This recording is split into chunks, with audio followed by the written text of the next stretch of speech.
Welcome to Company Showcase, an advertising feature on HowStreet.com. I'm Jim Goddard.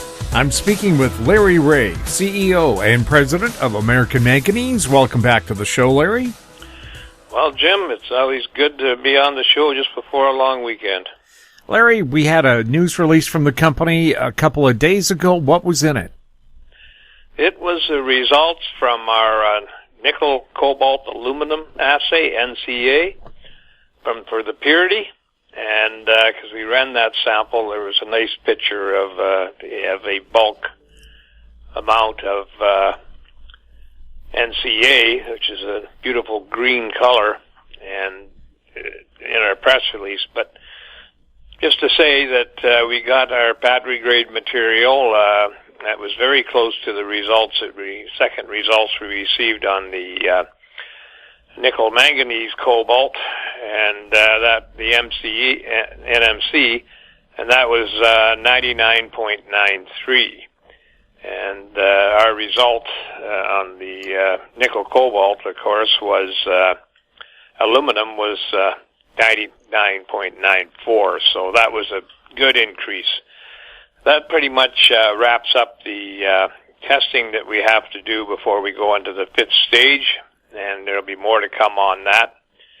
And so we're excited about that. That will result in another patent. Which leads me to a couple of questions that were asked over the last few days. And one of them was, how many NDAs have we entered into since we announced we had the 31? Well, we're at 35 now, but we have about, 2 to 3 times that inquiries, and they haven't resulted in an NDA yet because a lot of our stuff is public out there now with the publishing of the first and second patents. So it's not as crucial or critical unless they don't want us talking about them. They don't enter into the NDA until they feel that maybe there's an opportunity there for them. But that is an excellent increase. And for every NDA that we've signed, there's probably 3 that were never signed. So, we've talked to a lot of companies and we've had a lot of meetings. One as recently as last Thursday. And we had we've got good results coming from those. It shows that there's getting to be a larger and more interested group that are interested in our technology. Now, the second question was, can we guarantee our technology? Well, nobody guarantees anything unless they're out of their head. But what we do is we de-risk the project, and this is the pilot plant is a large part of the de-risking. Papering up the patents is another large part of de-risking. And personally, I feel that the company is well diapered or well protected in its patent applications. We'll have a third patent resulting from stage 5. And then I think we've got a pretty bulletproof recycling opportunity out there for everybody. So that's really important.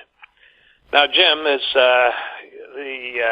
if you remember, I did a article on the economic standard back in June, and just to let you know that we had 82,000 openings on that, which was a record, which also coincided with the breakout of the stock.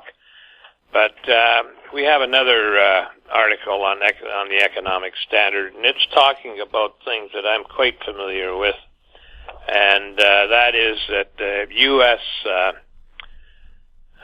Members of the Democratic-led House of Representatives introduced a bill for a 12.5% royalty on new production from federal lands. Now that is a showstopper as far as I'm concerned.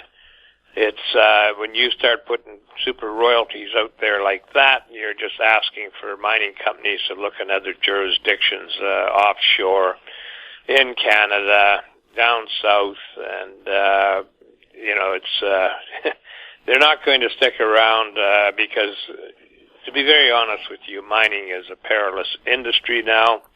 It's really dependent on commodity prices and cooperation with the various parties that are involved.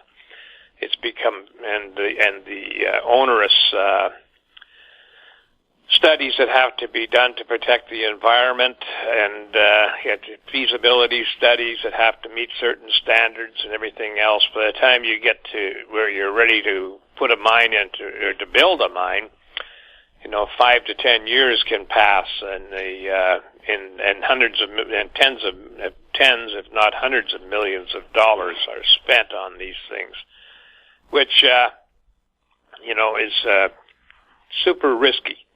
And now you put a 12.5% royalty. There's no upside. There's absolutely no upside for any mining company to continue to explore or to develop properties in the U.S. if that was enacted. So, we've seen this we saw this in the super royalties that came into BC back in 1973, where pretty much all of the mining industry that wasn't established in the country, moved elsewhere, and that's where a lot of the money that would have gone into BC ended up in South America and South Africa and various other jurisdictions that didn't benefit the taxpayers here where the money was raised. So and major companies, they pulled the pin.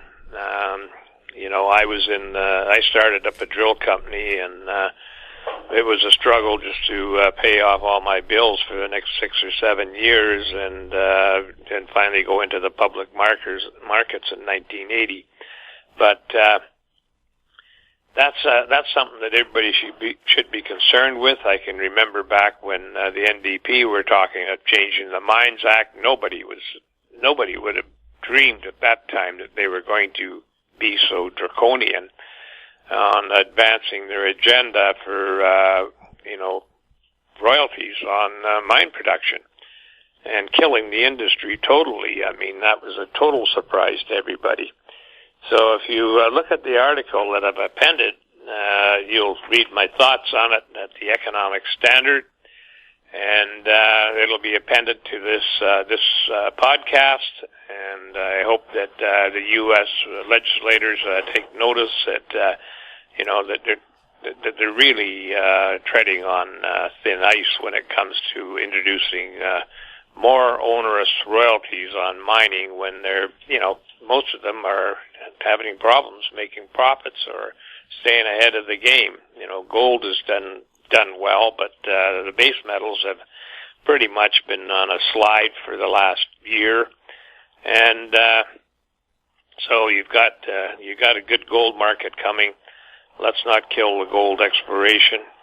You need to get critical metals and rare earths into the domain of the U.S., so you're not dependent on hostile countries for your supply, and you're not going to get that. You're not going to get that increased exposure to exploration and production of these critical metals if you start putting super royalties on them. So that is a concern. I mean, people think, well, that'll never happen. One guy said, well, that'll never happen, and I said, that's what we said in 1972, and it did happen in 1973. So you can't be too careful. And I think that pretty much covers what I wanted to say. With a long weekend coming up, it's a nice period to rest up, recharge your batteries, and get back into the lithium battery space on Tuesday. Larry, where are you traded, and how can people get more information about American Manganese? We're traded on the Toronto Venture Exchange under the symbol AMY. We're traded in the U.S. under the symbol AMYZF. We're traded on Frankfurt under the symbol 2AM. You can do all kinds of due diligence by going to our website at AmericanManganeseInc.com. And if you really want to talk to somebody on what we're doing, you can always phone the office here at 778-574-4444, or you can email me at lreaugh at LREAUGH at AMYMN.com. And I kind of would just like to remind everybody that we're a critical metals company with some outstanding technologies, and we're in the space that has a big requirement today. So we also hold properties that have critical metals on them, but we hold patents on recycling of lithium-ion batteries, and that's kind of our focus at the time, is the battery opportunity. So I wish everybody a good weekend. Larry, thanks a lot for the update. You're welcome. I've been speaking with Larry Reaugh, CEO and President of American Manganese. I'm Jim Goddard. Our conversation took place on August 30th. Comments made on Company Showcase are an expression of opinion only and should not be construed in any manner whatsoever as recommendations to buy or sell any financial instrument at any time. Archived online at HowStreet.com. Company Showcase is a production of How Street Media Incorporated.